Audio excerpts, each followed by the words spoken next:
원래 안 하려고 그랬어요. 안 하려고 그랬는데 이제 이게 기획된 이유가 제가 우진에서 강연했을 때 그 강연 얘기를 듣고 기획된 책이거든요. 뭐 했을 때요? 저 우진에서 콘서트 안가 할 때 네. 그때 이제 그걸 오셨던 분 중에 한 분이 이 얘기로 기획을 하고 싶다라고 이 책이 나온 거예요. 근데 저는 제 얘기를 쓰고 싶은 마음이 없었어요. 그냥 그랬어요. 그래서 계속 미루고 있다가 김미옥 선생님하고 저하고 원고를 제일 늦게 보냈죠. 김미옥 선생님은 이제 어른이시니까 늦게 보냈고 저는 바쁘다는 핑계로 그래서 원고를 줘야 되는데 원고가 없는 거예요. 그래서 페이스북에 올린 글들 짜깁기 해서 샘플을 보낸 거예요. 그래서 그냥 말 그대로 페이스북에 있죠. 제가 쓴 걸 3-4개를 붙여가지고 보낸 거예요. 처음에 나왔던 기타 얘기는 없잖아요. 없죠. 그 앞에는 붙인 거죠. 그러니까. 조금은 더 프롤로그. 네, 프롤로그. 붙여놓은 거고 나머지는 진짜로 제 글을 찾아보시면 아시겠지만 비슷하게 페이스북에 있는 거 4-5개 그래도 근데 그걸 빨리 알아채신 분이 오충렬 선생님이더라고요. 제 글을 꼭 읽더니 그 페이스북에 있는 글들을 근데 맞아요. 정말로 그렇게 보냈어요. 그래서 저는 보내놓고 태고도 안 해놓고 그냥 4-5개를 보내서 그냥 한 거예요. 그대로 보낸 거죠. 그냥 보냈는데 이제 그런 얘기입니다. 그리고 이제 여기 있던 내용들이 그냥 평상시에 제가 조각글로 써놨던 것들의 그런 파편이에요. 그래서 이제 다 읽어봤던 얘기 드릴 거예요. 근데 제가 이제 이 나의 왼발에서 얘기하고 싶었던 게 여기 제목이 첫 번째가 내 이름은 헤르츠입니다잖아요. 헤르츠입니다인데 사실 이게 되게 관련 제목으로 좋은가 봐요. 사람들이 되게 좋아하시더라고요. 근데 이제 여기에 대한 기전은 약간의 철학적인 기저도 있어요. 이게 누가 그린 그림인지 아시죠? 아시겠지만 김정배라고 라파엘로의 아테네 악당이라는 작품입니다. 근데 이 작품을 확대해서 보면 이렇게 되어 있어요. 이렇게 되어 있죠. 이 두 분 있죠? 이분은 누구신지 아시죠? 지금 이분? 손가락 이렇게 올리신 분? 누굴까요? 누구예요? 플라톤입니다. 플라톤인데 그리고 그 옆에 제자는 이제 아리스토텔레스. 플라톤의 스승님은 소크라테스. 오늘 스승의 날이니까 한 번 더 언급해 주는 거예요. 이렇게 됩니다. 근데 둘이 막 얘기를 해요. 근데 플라톤은 기본적으로 소크라테스가 얘기했던 그 이데아의 세계, 관념적인 세계를, 형이상학적인 세계를 되게 좋아했던 사람이에요. 그래서 이 땅에 있는 모든 것들은 가짜야. 여기에 얽매일 필요 없어. 그래서 진짜를 봐. 그러니까 제가 왜 이 얘기를 하냐면 우리가 기획을 하다 보면요. 정신적인 고향에 되게 깃들 때가 있어요. 그래서 나는 어떤 걸 하고 싶은지를 이렇게 생각을 해요. 그래서 이데아의 세계, 정신적인 고향이 있어가지고 그 세계를 추구하면서 나아가는 사람들이 있어요. 관념적인 그런 것들을. 근데 아니에요, 스승님. 이게 비록 이게 아무 필요 없는 것들인 것 같기도 하지만 때로는 이 그림자들도 중요해요. 땅의 이야기가 중요합니다라고 스승님한테 개기는 거예요, 지금. 되게 이제 그런 거죠. 참 아름다운 스승. 예. 근데 너무 아름답지 않아요? 스승은 하늘 얘기하는데 아닌데요? 이렇게 얘기하는 거. 플라톤은 사실은 하늘에 대한 이야기를 하고 그럴 때 시도 그냥 일반 사람들 못 쓰겠어요. 그건 정말로 정신적인 고향이 있는 사람들이 써야 돼요. 정치가, 군인, 뭐 이런 사람들. 일반 사람들은 이데아의 세계를 몰라요. 이데아가 아이디어라는 뜻이에요. 아이돌도 거기서 나온 거예요. 가장 아름다운 것들을 니들이 어떻게 알아? 이렇게 했던 거죠. 그러니까 아리스토텔레스가 물어봅니다. 그럼 스승님 어떻게 알아? 그랬더니 플라톤이 나는 봤다. 뭐 어떻게 봤다는데? 봤다고 봤다 이렇게. 근데 이제 이 아리스토텔레스는 시학이라고 우리 문학을 공부한 친구들이 읽는 이만한 책이 있어요. 예술의 기본을 시학에서 찾아요. 근데 뭐 그렇지 않아도 우리는 아카데미를 통해서 배울 수 있다는 거예요. 그래서 도서관도 되게 크고 그랬던 사람 중에 하나입니다. 그래서 하늘과 땅의 이 리듬을 만들기 시작한 거예요. 리듬을 만들었는데 그걸 유일하게 가릴 수 있는 사람들 중에 앞에 있는 이 사람. 이게 누구죠? 이제 여기 다 위인들이 있는 걸로 아는데. 위인들인데 이게 가끔가다가 제가 물어보면 강연 가서 물어보면 다 간디라고 그러시는데 아니 간디는 아닌데. 네, 당황스럽게 간디라고 그러는데 간디는 아니고 이제 디오게네스, 이제 견유학파의 철학자예요. 개처럼 산다는 뜻이에요. 거리에서. 개처럼 산상. 선생님이 잘못했네. 예, 근데 왜 자유로움이에요. 이름을? 근데 이걸 왜 보여주냐면 유일하게 이 학문의 체계를 가로막는 건 자유밖에 없어요. 아하. 이게 이제 원근법으로 이렇게 모아지잖아요. 그래서 많은 사람들이 다 위인들이지만 이 자유로움만이 그래요. 그래서 실제로 이 아리스토텔레스의 제자가 알렉산더 대왕이에요. 알렉산더 대왕이 이제 전쟁을 막 나간 거예요. 그래서 전쟁을 나갔는데 책사가 필요하잖아요. 그 책사를 누구로 두고 싶어 했냐면 이 디오게네스를 데리고 싶었어요. 그래서 디오게네스. 그래서 국왕을 보고 가서 디오게네스한테 가가지고 야 모셔와라. 딱 그래. 말 타고 또고닥 디오게네스 우리 알렉산더 대왕이 너 오래 그랬더니 아주 유명한 말을 남기죠. 네가 야, 와라. 꺼져. 햇빛 가리지 말고. 오. 이 사람이에요. 그래서 이제 전쟁을 합니다. 화살이 막 왔다 갔다 하는 거예요. 근데 자고 있는데 옷 팔딱 벗고 다녔어요. 이 사람은 옷 벗고 먼저 자고 있는데 눈 떠보니까 화살이 막 왔다 갔다 막 하는 거예요. 이 사람이 뭐 했을까요? 자기가 자고 있던 통을 막 거기서 굴리고 있는 거예요. 옷 벗고. 그러니까 화살을 쏘는데 가운데서 옷 벗고 그 통을 굴리고 있으니까 사람들이 양쪽에서 뭐지? 잠깐 멈춰라. 가서 물어봐라. 뜨그닥 가가지고 디오게네스 뭐하는 거야? 그랬더니 니들이 개맛을 알아가 아니고 니들이 하고 있는 거 하고 있잖아. 그러니까 이제 국가는 잘 모르잖아요. 그래서 또 많다고 알렉산더한테 우리가 하고 있는 짓 하고 있다는데 그랬더니 알렉산더가 깨닫는 거죠. 전쟁을 멈춥니다. 쓸데없는 짓을 하고 있구나. 그러니까 인간은 이렇게 메멘토 모리거든요. 곧 죽어요. 누구나 죽는데 누구나 죽을 거면서 서로를 죽이고 있는 거예요. 메멘토 모리라고 해서 이제 원래는 이 창에다가 시신 같은 거 머리를 딱 꽂고 와요. 계산장처럼 마치 내가 영원히 살 것처럼. 알렉산더 대왕은 그러니까 아리스토텔레스의 제자였기 때문에 깨달은 거예요. 인간은 모두 다 죽음을 기억하면서 살아야 되는데 마치 영원히 살 것처럼 내가 뭐 대륙을 아무리 많이 징기스칸 테무친처럼 늘린다고 하더라도 겨우 죽잖아요. 그러면서 영원히 살 것처럼 그렇게 생쇼를 하고 사는 거죠. 뭐 엄청나게 대단한 철학자예요. 그런 것들을 가르쳐줬던 철학자. 재밌지? 네. 키가 있는. 네, 근데 이제 제가 드리고 싶은 말씀은 그 헤르츠가 사실은 이렇게 되어 있어요. 플라톤의 형이상학, 기원전 400에, 그러니까 하늘의 이야기들. 그리고 밑으로 내려오죠. 아리스토텔레스의 형이하학, 밑에 이야기들. 자, 근데 이 세상은 이제 우리가 뭐 철학을 공부하는 건 아니지만 그 리듬을 타요. 반드시 반대급부가 만들어집니다. 이렇게 또 형이학으로 돌아가면 갑자기 중세 스콜라, 그러니까 겨부 철학이라고도 하고 신을 위해서 또 노래해요. 그럼 신을 노래하면 갑자기 인간, 네, 르네상스, 네. 또 가다 보면 계몽주의. 그러니까 정신과 이걸 왔다 갔다 하면서 리듬을 타게 되어 있어요. 근데 우리 인간들은 지금 현대에 와서는 갑자기 네, 이게 이제 막 뒤섞이는 거예요. 네, 모더니즘 왔다가 포스모더니즘 왔다가 지금은 막 이 정신과 몸과 육체들이 막 뒤엉켜요. 그래서 내가 어디에 속해 있는지도 잘 몰라요. 가끔가다 질문해 보면 예를 들면 이영미 대표님은 왜 예술을 해요? 하고 싶은 거야. 그죠? 하고 싶다고 말하는 건 사실 관념적인 이야기일 수도 있어요. 근데 어떤 분은 나 돈 벌려고 하는데 유명해지려고 하는데 이런 현실적인 얘기를 하는 분도 있어요. 어떤 분들은 정신적인 가치를 하고 싶은데 신동희 대표님도 그러시죠?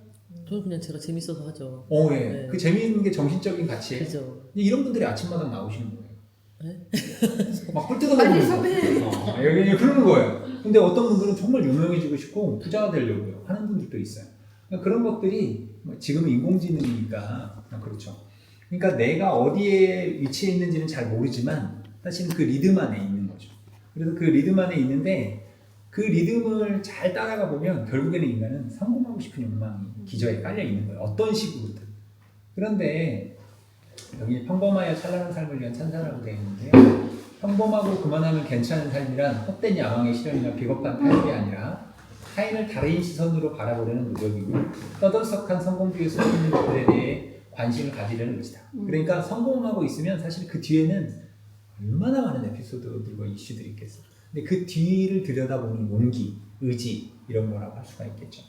그래서 이건 주인공들만의 특징인데 주인공들은 기본적으로 자기 삶을 증명하면서 사는 사람들이 주인공이에요. 내가 이걸 왜 하는지를 증명하는 거예요. 근데 증명하지 않으면서 마치 내가 그걸 하는 것처럼 생각하는 사람들도 있어요. 최재천 선생님이 얘기해요. 주인공은 아무도 하지 않는 것을 하는 사람들이 주인공이라고 이야기를 합니다. 제가 이게 이제 가끔 가다가 이게 뭐냐면요. 초등학교 아이들 대상으로 수업에 가가지고 인생 그래프를 그리게 하면 이런 걸 많이 그려요. 뭐 초등학교 때 슬펐던 일, 기뻤던 일, 이거 그리는 거 있죠? 그거 그린 거예요. 제가 저희 딸한테도 시켜봤어요. 저희 딸아이가 여기다가 이렇게 그렸어요. 그러니까 저는 딱 보면은 이게 행복한 건 줄 알았는데 우리 딸아이는 가장 절망적이고 실패했을 때 꽃을 놓고 배를 띄우고 있는 거죠. 우리 둘째 아이가. 그러니까 사실은 내가 실패하고 바닥을 쳤을 때 되게 슬픈 것처럼 느꼈는데 그 아이는 아니었던 거예요. 바닥을 쳤을 때 여기다 꽃 심어볼까? 여기다 배를 띄워볼까? 이런 그림을 그린 거죠. 저희 둘째 아이가 그린 거예요. 그러면서 정현종 시인은 떨어져도 튀는 공처럼이라고 얘기를 했는데 사실은 바닥에 딱 닿았을 때 튀어오를 수 있는 힘을 보는 게 그 리듬감을 형성하는 건데 우리는 계속 끊임없이 올라가려고 하잖아요. 상승하려고 하잖아요. 이게 관점의 문제이기도 한 거죠. 제가 그래서 이건 이제 강연 때도 들으셔서 아시겠지만 책에도 나와 있는 얘기예요. 저희 아이 데리고 2년 전에 중학교 때 사춘기를 좀 심하게 겪어서 여행을 가게 됐어요. 교육 조건 깨가지고 거지가 됐죠. 네, 그래서 이제 가고 싶은 데가 어디냐고 했더니 피사였어요. 피사 이렇게 갔는데 이제 저희 둘째 딸이 거기서 막 영원한 건 절대 없어 삐딱하게 하면서 뭐 이러면서 엉덩이를 찍고 뭐 춤추고 막 이렇게 해서 릴스도 찍고 막 그랬어요. 근데 자세히 보시면 여기 사람들이 이렇게 모여 있잖아요. 왜 이 콘텐츠에 모여 있을까요? 이 누각에 피사의 사탑에 유명해서. 유명해서 그럴 수도 사진 있겠지만 찍으려고. 그렇게 생각할 수 있잖아요. 그래요? 근데 이제 책에도 나와 있지만 사실은 여기가 모래밭이에요. 그러니까 우리는 이것을 사상누각이라고 하잖아요. 우리가 봤을 때 사상누각에 건물을 짓는 건 바보예요. 우리 팀장님도 아시겠지만 만약에 저희가 막 물렁물렁 진흙밭이야. 그럼 거기 집 짓겠어요? 안 짓죠. 일반적으로 그래요. 밑에 공구리 기초공사 잘해서 건물을 져야 된다라고 생각을 하는 거예요. 그런데 그때 이것을 설계했던 그 사람 건축학자는 그냥 진 거예요. 그런데 딱 짓고 나니까 막 넘어가기 시작한 거예요. 근데 놀랍게도 이탈리아 피사 지방에 대여섯 차례의 큰 지진이 와요. 미얀마에서 왔듯이. 모든 건물들이 쓰러질 때 유일하게 사상누각이었던 모래 위에 지었던 이것만 무너지지 않았어요. 그러니까 우리가 너무 기초공사를 잘 해가지고 뭔가를 막 해야 된다라고 생각하고 교육도 막 이렇게 하지만 사실 그럴 필요가 별로 없어요. 그러니까 오히려 모래밭에 세운 건축물이 유연하게 흔들리지만 무너지지 않아요. 제가 이제 그래서 그걸 설명을 했어요. 그래서 우리 아이한테 설명을 했더니 우리 아이들이 아빠 말을 별로 안 듣잖아요. 그런데 나중에 제 블로그에 와서 댓글을 달아놨어요. 아빠 말이 맞대? 이렇게. 그러니까 찾아본 거죠. 네. 그러면서 제가 이제 그런 얘기도 했어요. 이게 아빠가 꼰대가 조금 있긴 한데 사실은 그 옆에 보면 이게 두오모성당이에요. 피사. 바로 옆에 있어요. 사람이 별로 없어요. 그러니까 인간들이 완벽하고 성공한 건축물에 대해서 가서 되게 관심을 가질 것 같지만 실제로는 그렇지 않아요. 오히려 불안전하고 그리고 뭔가 삐딱하고 그런 것에 대해서 더 몰리게 되어 있어요. 그러니까 저는 이렇게 생각을 하는 거죠. 피사를 비유해서 드는 것이 아니라 어쩌면 사람들은 그 불안전함의 완전함을 추구하기 위해서 사는지도 몰라요. 누군가 만들어놓은 그 완벽하고 아름다운 이 건축물이 화려한 것에 엄청나게 목을 맬 것 같지만 오히려 사람들은 상대방이 갖고 있는 흑역사, 상처, 결핍에 더 관심이 큰 거죠. 저는 그렇게 잘 나가는 사람은 아닙니다. 유명해질 준비가 되어 있죠. 가장 무명해질 준비가 되어 있죠. 근데 사람들이 저를 강연을 왜 많이 부르냐면요. 작가들이 잘난 사람들 불러오면 자기 잘났다는 얘기하고 가요. 근데 내 얘기 들으면 나도 한번 해볼만 하겠는데 비벼볼만 하겠는데를 생각해요. 나도 쓰면 되겠는데? 제가 그렇게 글을 또 잘 쓰는 사람도 아니에요. 그냥 써요. 태고도 안 해요. 그냥 생각나는 대로 써서 올려. 그럼 나도 해보겠는데? 그런 거죠. 네. 그러니까 이제 우리 아이가 그런 거예요. 역시 지드래곤이야. 삐딱하게 살아야 된다고. 그래서 제가 우리 아이 데리고 여기서 90도만 딱 걸어가면 저 피사의 사탑이 이렇게 서 있어요. 뒤에서 반듯하게 서 있죠. 그러니까 사실은 삐딱하게 보고 싶은 것 뿐이지 그 건물이 딱 이 90도만 딱 걸어가서 딱 보면 바로 똑바로 서 있거든요. 근데 신기하게 그 뒤에는 사람이 또 별로 많지 없어요. 않아요. 그러니까 삐딱한 것만 보고 싶은 거예요. 그러니까 그게 틀어진 거를 자기 눈으로 가서 나 확인했어 이건가 봐. 저도 갔을 때 뒤로 돌아갔는데 사람은 그쪽에는 없더라고요. 그 얘기를 써놓은 겁니다. 나의 말이. 네.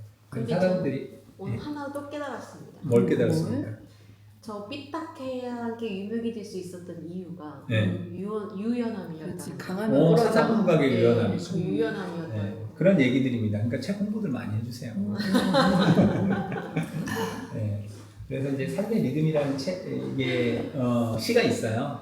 근데 이제 그런 리듬에 대한 얘기인데 뭐 시간상 다 읽진 않도록 하겠습니다. 찾아보세요 나중에. 네. 그리고 이제 그 얘기에 또 제가 서칭 포 슈가맨 로드리게스 이야기를 써놨어요. 저 아닙니다. 나 전주한 거에 왜 머리가 똑같냐 그러는데 이 사람이 사실 유명한 사람은 아닌데 남아공에서는 비틀즈만큼 유명해요. 근데 몰랐어요 자기가 유명한지. 아까 제가 그랬잖아요. 유명한 것은 우연히 유명해지는 거예요. 나도 모르는 사이에. 제 별명이 김정배가 누구야예요. 실제로요. 그러니까 회의 자리에서 우리 예를 들면 작가님이 우리 김정배 작가님 모시자 그러면 김정배가 누구야? 왜 그 사람 얘기를 해? 이래요 실제로 보면. 전주시 공무원들이 그렇대요. 김정배 작가님 모셔야 돼 그러면 김정배가 누구야? 그런 사람이 의외로 많다는 거예요. 심지어는요, 저 여기 카페에 왔는데 이렇게 있는데 김지훈 대표를 만나시러 오신 분이 계셨어요. 팀장님인가 회장님인가 오셨는데 뭐 인사하는데 처음에 저 사람 치고 안 하더라고요. 머리 길어갖고 이상한 허클베리 핀 같은 놈이 왔다 갔다 하니까. 그래서 제가 이제 김지훈 대표가 저한테 인사를 시켰어요. 인사하세요. 우리 뭐 이렇게 뭐 해서 그래서 제가 명함을 줬더니 글마음족 같니? 이러시더라고요. 김정배입니다 할 때는 몰랐는데 그리고 되게 반가워하는 거예요. 나도 그래. 프리모라고 하면 아는데 이영미라고 하면 잘 몰라. 네, 그러니까 그런 경우들이 있죠. 로드리게스가 그런 사람. 근데 자고 일어나니까 유명해진 거예요. 그 지금 반딧불 그죠. 바람. 네, 그죠. 그죠. 근데 이 사람이 했던 유명한 말이 어떻게 될지는 아무도 모르잖아요. 제 해시태그에 내가 늘 잽은 툭툭 친다는 뜻이거든요. 그러니까 내 삶에 툭툭 치는 용기가 있으면 되는데 어떻게 될지 아무도 몰라요. 근데 그 힘을 믿는 거죠. 그래서 이 사람이 영혼과 아무것도 아닌 사람 한 글자 차이다 라고 얘기를 해요. 한 글자 차이다. 근데 제가 이 얘기를 사실은 영화를 통해서도 봤는데 강연에 가서 들었어요. 강연에 가서 들었는데 남원 영성중학교에 강연을 갔어요. 근데 그때 영성중학교에서 많은 분들이 강연을 하는데 그게 이제 우리 뮤지션들도 있고 연예인들도 있고 하니까 이렇게 얘기를 하는 거예요. 그러니까 사람들이 제가 누군지 모르잖아요. 그러니까 애들은 당연히 거기 가서 사인 받고 싶어하지 저한테 오겠어요.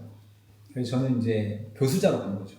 가가지고 너희들 삶을 행복하게 살았으면 좋겠다 뭐 하면서 이제 뻔한 꼰대 같은 얘기를 막 했어요. 그리고 제가 이 영화 얘기를 해줬어요. 너희가 어떻게 될지 모른다. 그러니까 대충 살아. 뭐 이렇게 안 하고 잘 살아.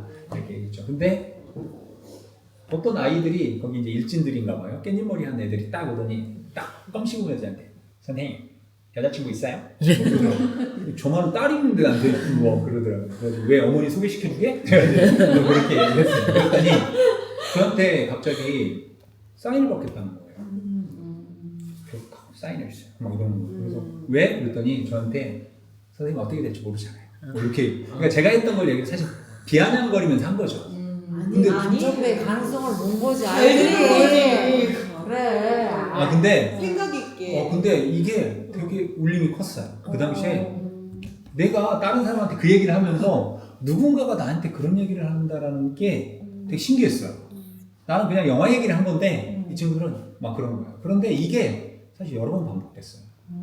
어떻게 반복됐냐면 제가 이제 누에에서 이렇게 그림 전시를 했는데 어떤 꼬마가 식당에서 저를 자꾸 훔치든지 보는 거예요. 김준 대표랑 밥 먹고 있는데. 그래서 제가 내가 좀 이상한 건가? 이렇게 했죠. 그런데 그 아이가 갔는데 나갔어요. 그리고 김준 대표랑 밥을 먹고 있는데 갑자기 식당으로 다시 돌아온 거예요. 근데 식당 문을 다시 열더니 저한테 이렇게 안 하고 저한테 저도 선생님처럼 될래요. 혹 한 거. 그때 이제 김준 대표가 되게 용기 있다. 예. 저도 깜짝 놀랐죠.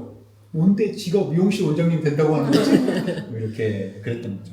근데 그 얘기를 하고 나서 제가 이제 화산중학교를 또 갔는데 또 그런 일이 벌어졌어요. 애들이 딱 오더니 갑자기 교복을 벗더니 사인을 해달라는 거예요. 교복에 다 사인을 해준 거예요. 이 두 친구 지금은 대학생이 됐겠죠. 근데 사인을 해달라는 거예요. 왜? 그랬더니 선생님께 꼭 사인을 받고 싶대 교복에. 그리고 이 스타 친구가 그럴 거예요. 그러고 나서 엄마한테 등짝 스매싱을 맞았다고 김정배가 누군데 이렇게.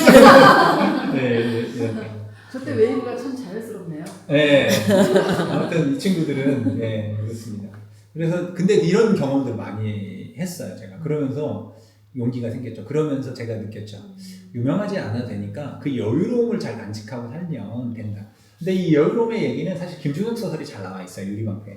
이게 무슨 얘기냐면요. 취업이 안 되는 사람들의 이야기예요. 취업이 안 돼요. 아무리 해도 취업이 안 돼요. 그래서 어느 하루는 실타래를 가지고 가가지고 야 사람들 앞에서 면접관에서 실 싹 풀어가지고 그걸 다시 감는 걸 보여주면 우리 뽑을 것 같아. 근데 이제 준비를 잘 해갔죠. 근데 실타래가 엉킨 게 실타래의 매력이잖아요. 엉킨 거예요. 그 이제 불합격이 된 거죠. 그래서 둘이 오면서 어떡하지?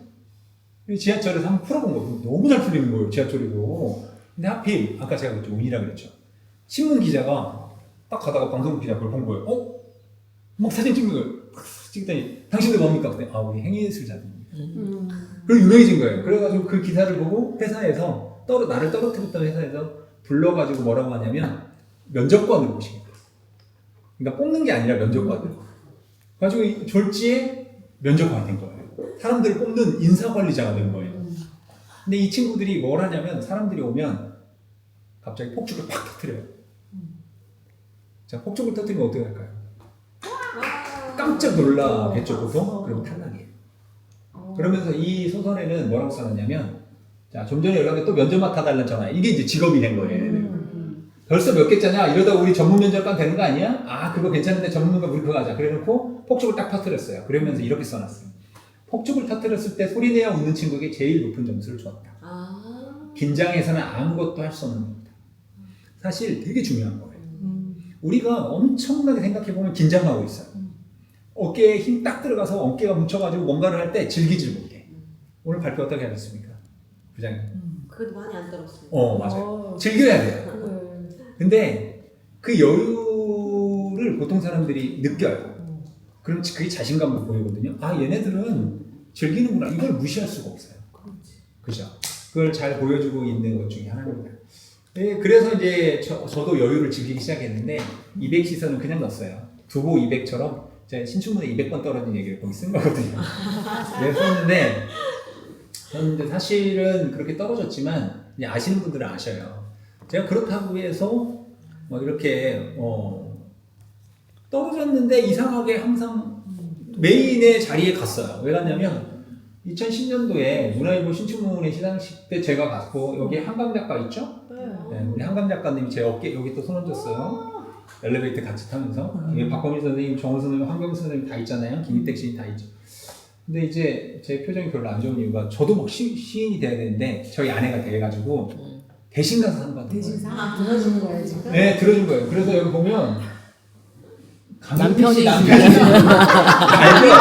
네, 영화 같은 데 보면 갑자기 대리수당 남편이 그 표정이 안 좋아요. 근데 물론 기뻤는데 나도 돼야 되는데 이제 근데 왜 그러냐면 전날 우리 큰아이가 태어나 버렸어요. 그러니까 신춘문예 역사상 딸아이가 태어나서 시상식에 못 온 케이스. 그래서 제가 이렇게 갔어요. 그래서 엘리베이터를 탔는데 엘리베이터 탔는데 한강소설가 제 뒤에 딱 서 있고 저는 한강이고 뭐고 두만강이고 필요 없어요. 딱 떨어졌고. 이렇게 있는데 갑자기 손을 톡 치더라고요. 딱 쳐다봤더니 축하해요. 한강이 그런 거예요. 그래서 딱 다시 쳐다봤더니 전해주세요. 그때 내가 한강이 이렇게 될 줄 알았으면 잘했었거든요. 사실 한강 선생님의 남편이 홍영희 선생님, 이제 지금은 이제 이렇게 그랬지만 남편분도 알아요. 평론가. 지금은 이제 남남이 되셨지만 아무튼 그런 에피소드가 있습니다.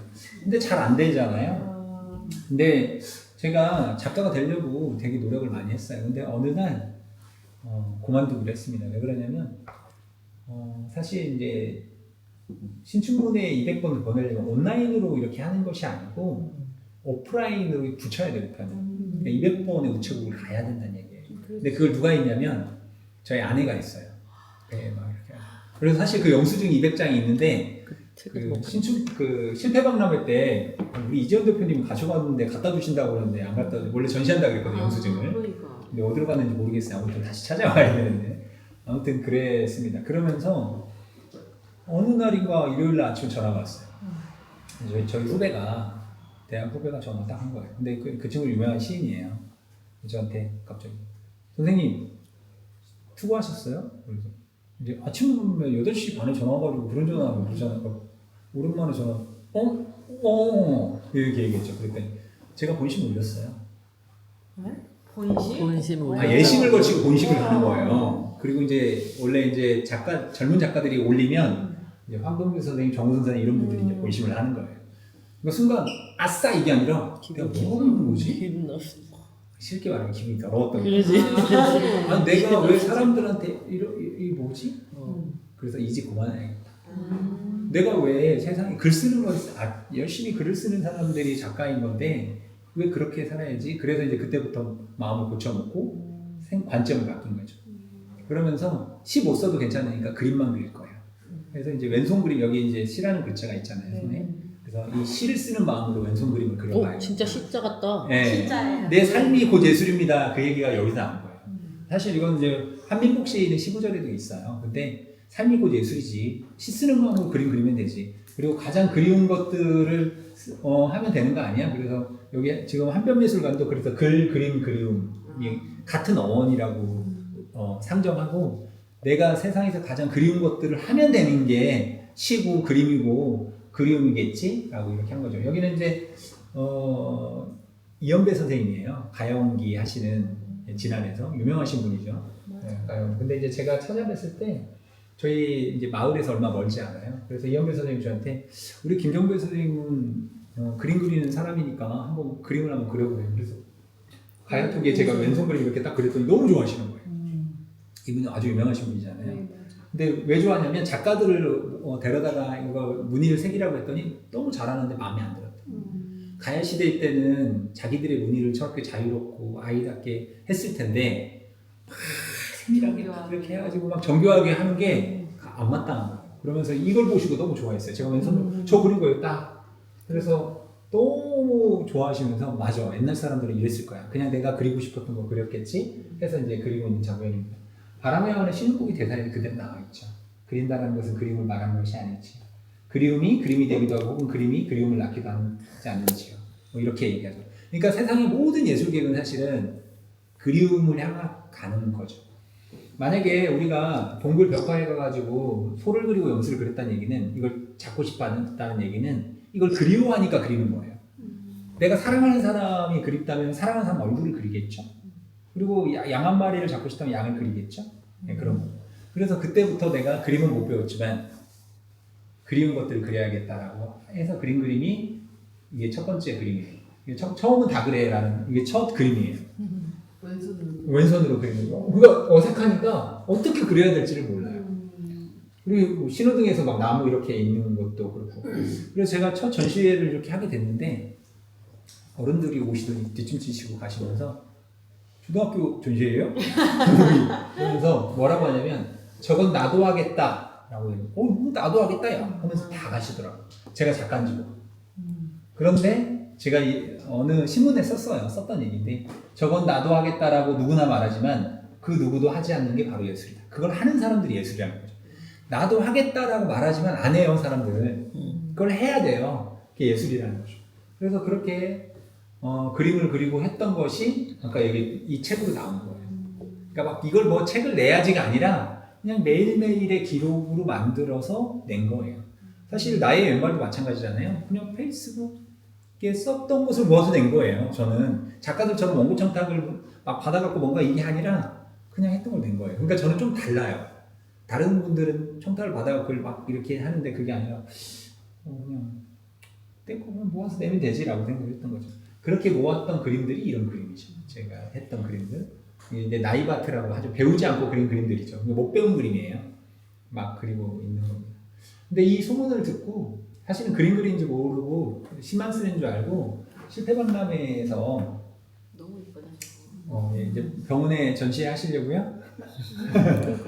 네. 얼마나 모아놓고 좋겠어요. 보니까. 예, 근데 이렇게 하다 보니까 제 망작 전시회라고 행안부에서 할 때 그 감독님이 찾아오셨어요. 그래가지고 제 작품 200편을 망한 작품들, 떨어진 작품들 전시하고 싶다고. 근데 제 작품을 하나 딱 보더니 이거 누가 그렸냐고 물어보시더라고요. 그래서 제가 인생 망했다고 생각하고 그렸다 그랬더니 우리 그림 전시하자. 이렇게 한 거죠. 근데 용기가 안 났어요, 사실. 왜냐면 제가 대학에 문해창작학과 있는데 학생들이 내가 제일 잘 나가 그러면서 선생님을 존경해야 되는데 선생님 망했다고 세상에 얼굴을 들이민다라는 게 쉬운 일이 아니더라고요. 쉽지 않았어요. 그래서 제가 물었죠. 그러면 저 얼굴 모르게 블라인드 처리 해주실 거죠? 그럴 때는 해주겠대. 그래서 지금 이제 다 가지고 계시는 거예요? 다 가지고 팔리는 것도 있죠. 팔린 것도 있죠. 3분의 1은 팔렸지만 그래도 뭐 60개 정도 있지. 근데 전주시청에다가 저 아닌 것처럼 해준다고 했는데 이렇게 나온 거예요. 그러면서 제가 감독님한테 전화했죠. 누가 봐도 저잖아요. 근데 아니라는 거 얼굴 가려서 모른다는 거예요. 그래서 학생들이 어째 학생들이 이거 김정민 교수님 아니야? 그래갖고 제가 막 따졌더니 그 감독님이 그러셨어요. 미안하다. 나 디자이너 혼내겠다. 분명히 의사를 전달했는데 어떻게 저렇게 블라인드 처리를 안 하는지 모르겠다. 그래가지고 이제 1시간 후에 왔어요. 다시 포스터. 이렇게 된 거죠. 그래도 좋은 것 같아. 그래서 이제 여기 전주 시내 그 알죠? 그 우리 공연 같은 데 하면 뭐 김창옥 강연 하듯이 이게 막 폴록이 그래서 졸지에 제가 이제 이렇게 된 거예요. 그래서 다시는 하면 안 되겠다라고 생각을 했어요.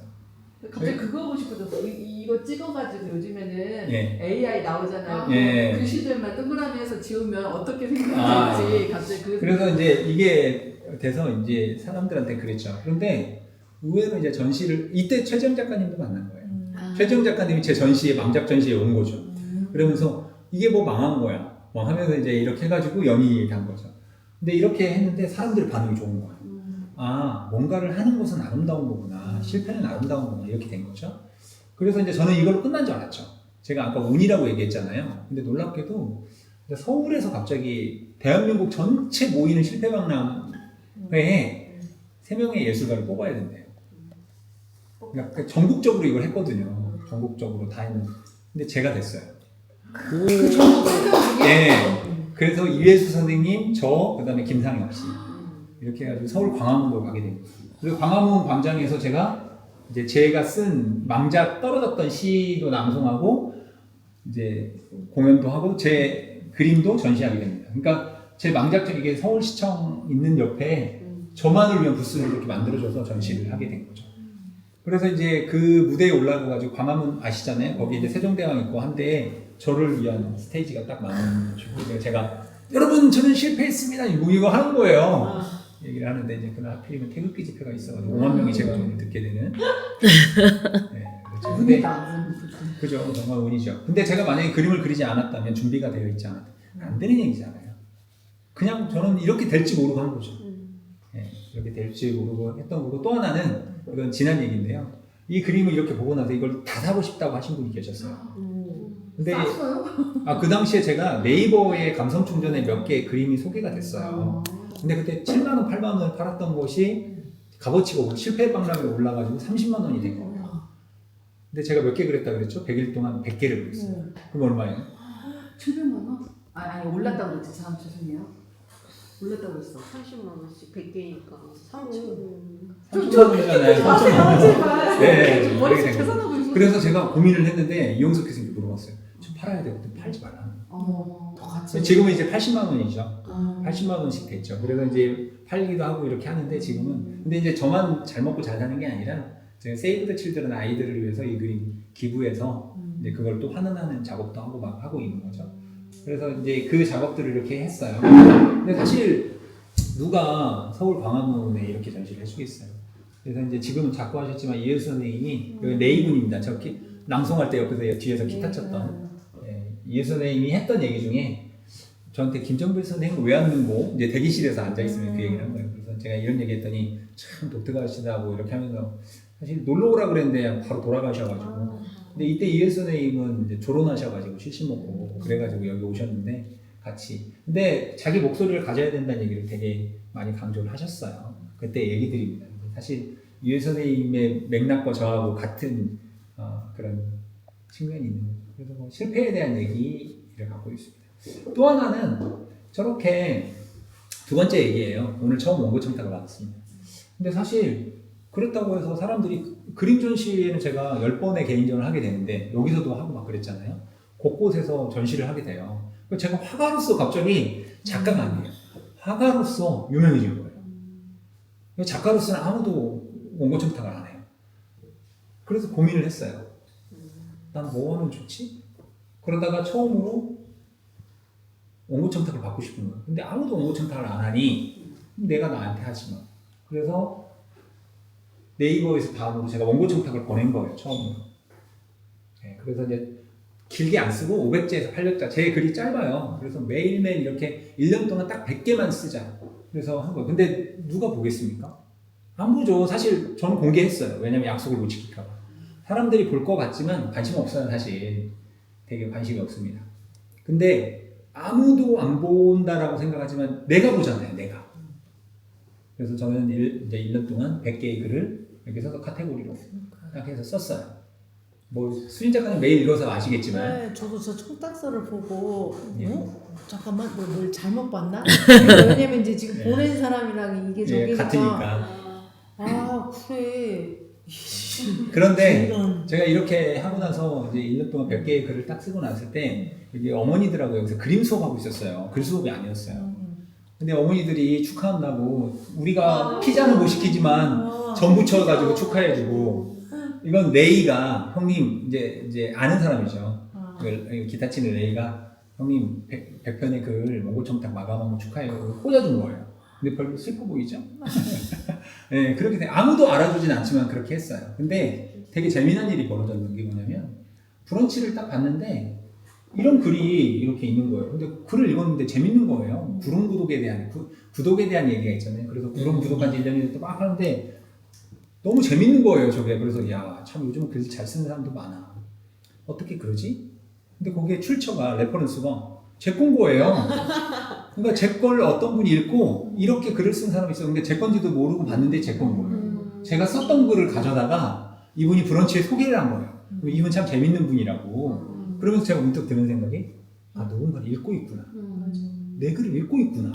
저도 몇 개는 이렇게 딱 밴드에다 옮겨놨어. 오, 마음에 예, 드는 그런 거. 분들이 있더라고요. 그래서 아, 그럴 수 있구나라는 생각이 들었어요. 그리고 제가 제일 놀라웠던 건 뭐냐면 아무도 안 읽는다고 생각했지만 매일매일 읽고 반응을 리액션이 있었던 친구가 있었어요. 바로 제 딸이었어요. 제 딸은 제 글에 악플 다는 게 취미였던 거예요. 그래서 제가 생일이라는 감정에서 이게 이제 2024년에도 막 이렇게 쓰면 와가지고 갑자기 비 맞으면 탈모입니다 아저씨 맨날 이런 거 써요. 근데 이게 비밀글로 달기 때문에 다른 사람은 못 보는데 비밀글로 달기 때문에 항상 글을 쓰면 매일 달아요. 그거 그리고 좋다. 또 알림 해놓잖아. 글 쓰면은 네. 이 글이 올라왔다고 딸라서 하니까. 이게 이 메타포가 은유라는 제 딸인데 그래서 이제 그 책에 나와 있습니다. 저의 첫 번째 독자예요. 새벽이 됐든 밤이 됐든 꼭 읽어요. 그런데 제가 놀라웠던 건 뭐냐면 저희 아이가 저한테 말을 안 하거든요. 그리고 저는 사춘기가 와가지고 관계가 안 좋다고 생각했어요. 근데 학교에서 조사를 했는데 아빠를 어느 정도 이해하는가, 관계는 어떤가 그랬더니 최상이라고 적어놨더라고요. 그러니까 아빠 글을 읽으면서 이해하는 거예요. 그걸 보면서 이해하는 거죠. 그리고 이게 제가 이제 기린토 알았으니까 다시 갖고 왔어요. 세상 편한 것 같기도 하고 제가 이제 앉아가지고 이런 거 써요. 뭐 막상 이렇게 막 썼어요. 근데 저희 딸이 뭐라고 썼냐면 혼자 타이밍을 맞춰놓고 찍을 생각이니까 웃기네. 왜 맨날 이런 거 쓰는 거예요? 사실 저는 그래서 글에다가 이 댓글을 달아가지고 책으로 내고 싶은 마음도 있어요. 네, 그러니까 이런 것들을 매일매일 달아요. 근데 그렇다고 저희 첫 번째 독자가 매일 악플만 달아요. 제가 밑져야 본전일 테니까 이렇게 쓰잖아요. 그럼 때로는 와우 칭찬 한번 보시겠어요? 이렇게 다 달아 있어요. 근데 사람들은 몰라. 저만 보는 거죠. 근데 더 놀라운 건 뭐였냐면요. 제 딸만 본다고 생각하고 전 썼어요. 근데 제가 올해 10월까지 대학 수업이 없는 금요일, 토요일이 강연이 꽉 차 있어요. 그러니까 지금 한 200회 정도가 예약이 된 거죠. 이렇게 되어 있고, 뭐 제가 감당을 못할 정도로 이렇게 된 거잖아요. 근데 더 놀라운 건 뭐냐면, 도서관 사서분들이 말은 안 하지만 보고 있었던 거예요. 제가 서울에 청년센터에 강연을 또 6월달도 가게 되는데, 그분 저 몰라요. 그런데 작가님, 전 작가님 모르는데, 작가님이 그렇게 글 쓸 때 언제까지 하는지 한번 보고 싶었대요. 근데 1년 동안 진짜 하는 거예요. 이분 이상한데? 그리고 그분들은 사실 서울에 유명한 작가들 많잖아요. 그분들 강연 들어야 좋잖아요. 막 김영하 이런 분들 와가지고 막 글은 이렇게 쓰는 겁니다. 이런 얘기를 들으면 좋은데 그게 아니라 그냥 작가님 얘기해 줬으면 좋겠다. 그래서 제가 갔는데 제가 누군지 모르잖아요. 그분들은. 그러니까 젊은 작가들이 딱 오면은 팔짱부터 딱 깨요. 우리 뭐 뷰티 디자인 배우러 온 거야? 뭐 미용실 원장님 왜 데리고 왔어?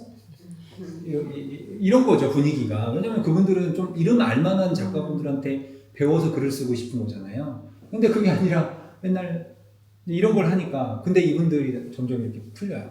글을 쓰고 싶은 욕망이 되고 아 너도 나하고 다른 인간이 아니구나. 저도 할 수 있겠죠. 할 수 있는 거죠. 그래서 제가 드리고 싶은 말씀은 나는 페르치입니다라는 그 글에 영혼과 아무것도 아닌 사람은 그냥 한 끗 차이라고 그랬잖아요. 그게 그 사람의 주파수를 만드는 거죠. 리듬을 만드는 거예요. 자기만의 주파수와 리듬을 만들게 되는 거죠. 그러니까 여기 있는 뭐 대표님들은 선생님도 마찬가지겠지만 실패와 성공은 사실 정말 한 끗 차이기 때문에 그 리듬을 잘 살려가는 거 이게 되게 중요하고요. 그리고 마지막 세 번째 얘기가 웰댄스예요. 칭찬은 거래대로 춤추게 한다고 그랬잖아요. 칭찬이 중요해요. 스스로를 칭찬해줘야 돼요. 정말 너 괜찮은구나, 잘하고 있어. 그래서 일종의 관종이 돼야 됩니다.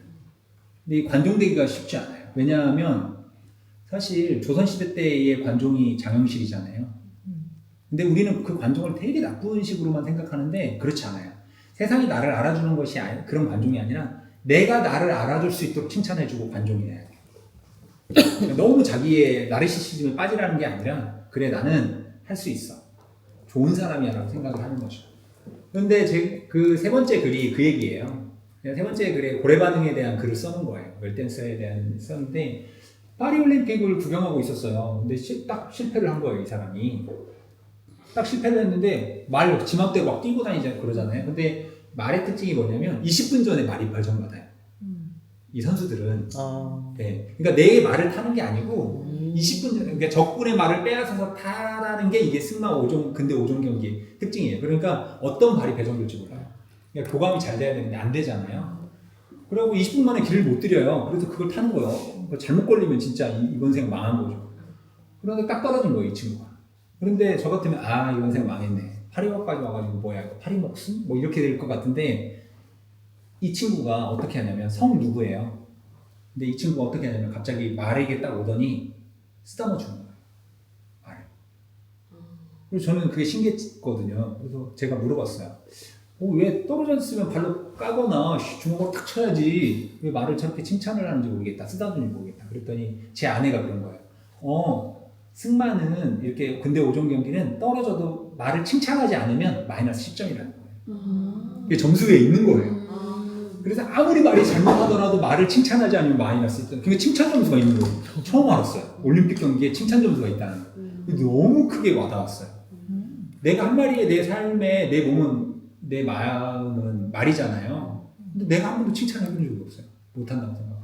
그리고 칭찬을 딱 하고 나니까 참 잘했어요. 칭찬하고 나니까 멋지게 뛰어넘는 거예요. 그래서 은메달인가 동메달인가를 따요. 너무 눈물이 나는 거예요, 이게. 저한테는. 너무 놀라운 일이잖아요. 칭찬 한 번에 어떻게 말이 이렇게 바뀌지? 네.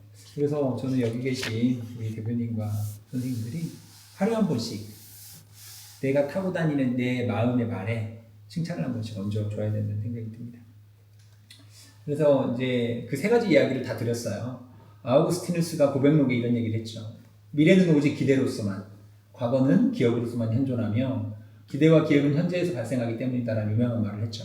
이 얘기를 이제 대꾸로 비유적으로 한 게 영화 펜타우스 코끼리, 좀 야한 영화긴 하니까 마지막만 보시면 딱 나오는데요. 여기 보면 이런 얘기가 있어요. 과거는 기억할 수 있지만 바꿀 수 없고, 우리 과거 바꾸려고 엄청 노력하잖아요. 근데 바꿀 수 없어요. 미래는 바꿀 수 있지만 기억할 수 없어요. 그래서 어떻게 해야 된다? 아리스토 모멘tum. 현재를 어떻게 정지시키고 그걸 최대한 누리고 즐길 것인가. 예, 아리스토 모멘tum과 수미상관 얘기도 하죠. 근데 그것들을 보여주고 있습니다. 자, 이제 시간 9시 3분. 원래 2시간 딱 맞추려고 그랬는데 에필로그입니다. 어차피 세상은 변하지 않아요. 이건 진리입니다. 진리. 오징어 게임에서 이병헌이 했던 얘기죠. 시스템은 절대 변하지 않아. 시스템에 오류는 없어. 오류가 있다면 그건 개인의 문제다. 라고 얘기를 하죠. 근데 그걸 바꿔가는 게 이제 이정재의 역할이잖아요. 우리가 가끔 어떤 일을 할 때 보면 세상이 왜 안 바뀌지 하고 엄청난 불만들이 많아요. 근데 그 시스템은 절대 바뀌지 않습니다. 아무리 해도 바뀌지 않아요. 오늘 발표를 했겠지만 내가 아무리 잘해도 어쩌면 그 경고한 시스템 바뀌지 않을 거예요. 맞아요. 예. 근데 그거 받아들이셔야 돼요. 그러면 내가 바뀌는 가장 좋은 방법은 뭐냐면 잘 봐야 돼요. 그러면 잘 보는 방법을 우리는 이제 리스펙트라고 하는데요. 우리 어디 리스펙에서 하는 게 뭐냐면 잘 본다는 뜻이에요. 어떻게 보는 거냐? 괄목할 만한 눈, 새롭게 보는 거예요. 이 괄목상대라는 말 우리가 많이 쓰죠. 이게 이제 원래는 삼국지인가요? 어딘가에 나왔던 용어로 제가 알고 있는데 정확한 출처는 기억이 안 납니다. 근데 이렇게 거기에 들어있는 문장이에요. 선비란 사흘만 떨어져도 눈을 비비며 다시 대해야 한다. 제가 사람을 대하는 방식이에요. 근데 이게 무슨 얘기냐면 내가 이영미 대표님을 일주일 전에 봤어요. 그러면 이영미 대표님은 이은혜 대표님이시고 어쩌고저쩌고 이렇게 보는 게 아니라 공부를 하는 선비가 공부하는 사람이잖아요. 공부를 하는 사람은 사흘만 돼도 다른 사람으로 바뀌어 있을 거라고 생각하고 대해야 돼요. 리스펙해야 돼요. 근데 우리는 그렇지 않아요. 어렵잖아요. 예, 일주일 전에 쟤는 좀 모지라. 쟤는 뭐 어때? 라고 그걸로만 봐요. 계속. 그러니까 서로가 발전이 안 돼요. 느슨한 연대도 안 돼요. 함께 성장하지도 않아요. 그런데 내가 영미 선생님을 만약에 일주일 전에 봤어요. 그런데 이 사람은 그 사이에 어떤 일이 벌어졌을 줄 알아요. 어떤 책을 읽었을 줄 알아요. 어떤 사람을 만났을 줄 알아요. 성기를 걸었어. 그렇지. 아니 진짜로 그걸 리스펙하는 거예요. 리스펙. 모든 사람을 리스펙해야 돼요. 적어도 공부하는 사람, 책 읽는 사람, 그리고 뭔가를 사유하는 사람들은 사흘만 떨어져 있어도 다 존경하는 선생님들이에요. 근데 우리 무시하기 바쁘죠. 저 옆에 내가 존무시키고. 예. 그러려면 이제 이러한 괄목할 만한 눈에 이것도 인터넷에서 제가 가져온 겁니다. 그것들과 더불어서 잘하는 사람들이 특징이에요. 80대 20 법칙. 예, 이것도 이제 기획에 써먹을 수 있는데 뭐 시간상 그냥 바로 말씀드리면 이런 것들, 예, 이런 것들도 같이 공유합니다. 저는 인터넷에서 이렇게 어떤 분이 인스타에 올렸더라고요. 근데 정말 공감했어요. 내가 뭔가를 할 때 이런 것들을 고려하지 않고 막 하는 것이 아니라 이러한 균형 잡힌 것도 좀 필요하겠구나 라는 생각도 합니다. 자, 그러나 오늘의 결론은 그건 네 생각이고 장기와 얼굴도 했죠. 길의 정답은 없습니다. 제가 말씀드렸다시피 그냥 우연이에요. 우연히 만들어집니다. 우연히 만들어지는 거고 그리고 그냥 어쩌다가 그렇게 된 거예요.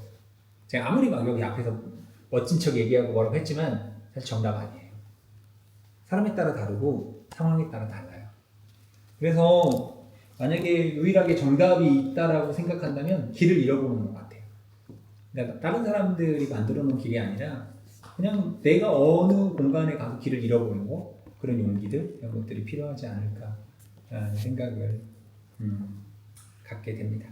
그러려면 가장 중요한 이제 이건 정답이라고 저는 생각해요. 이것까지는 정답이 아니지만 가장 중요한 건 자신을 잃지 않는 거.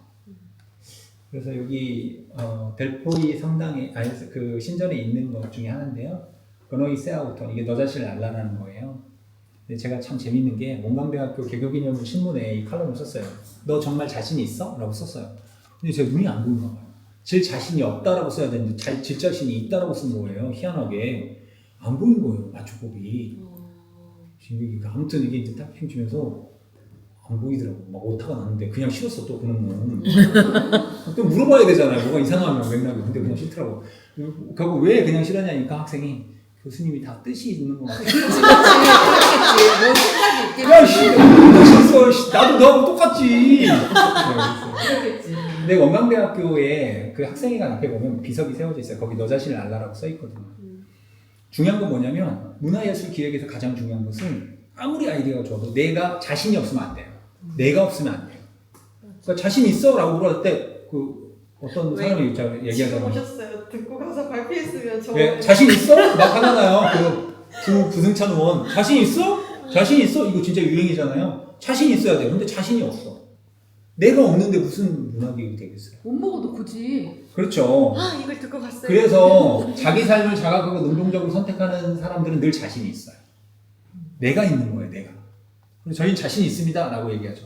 여기에 제가 존경하는 우리 이세돌. 자신이 없어. 사석에 다니는 얘기, 질 자신이 없어. 이거 질 자신이요. 이렇게 썼어야 되는데 제가 이걸 질 자신이 없어요를 있어요라고 써놔가지고. 그래서 자신이 있어야 됩니다. 근데 이게 관념적으로만 해서는 안 돼요. 관념적으로 하면 안 되고 감이 있어요. 감은 느낄 감입니다. 느낀다라는 건 자신감을 느낀다라는 건 여기 느끼다 그랬죠. 그러니까 자신 있다는 걸로는 그냥 한순간이지만 감이 있으면 어떻게 돼요? 노력한다는 거예요. 파우스트의 유명한 구절이죠. 게테의 파우스트 나와요. 인간은 노력하는 한 방황한다. 자신감이 있는 사람들은 노력하고 있다는 거예요. 방황하고 있다는 거예요. 얼마나 중요한 얘기겠어요. 그죠? 그래서 이제 오늘의 마무리입니다. 성공이라는 복권의 당첨은 운이 주지만 복권 판매점은 내가 직접 짓는다. 가끔 가다가 사람들이 어떤 생각을 하냐면 왜 복권이 안 되지? 왜 행운이 안 오지? 근데 그거보다 더 중요한 건 뭐냐면 로또를 팔 수 있는 기계를 내가 만들고 해야 되는데 남들이 만들어 놓은 것만 가져다가 어떻게든 복권 되려고 하는 거예요. 그러면 안 된다는 거죠. 그래서 좋은 문화기획자들은 스스로 짓는 거예요. 우리 김지훈 대표는 흰 쌀밥을 짓는 마음이라고 얘기를 하더라고요. 저는 그 마음과도 일맥상통한다고 생각해요. 자기가 직접 해야 돼요. 남들이 만들어 놓은 복권 당첨해서 뺏는 것도 중요하지만 내가 직접 복권 판매점을 만드는 거죠. 저는 이제 그렇게 해온 거고 나의 왼발의 이야기도 사실은 그런 이야기입니다. 그래서 2시간 동안 제가 이제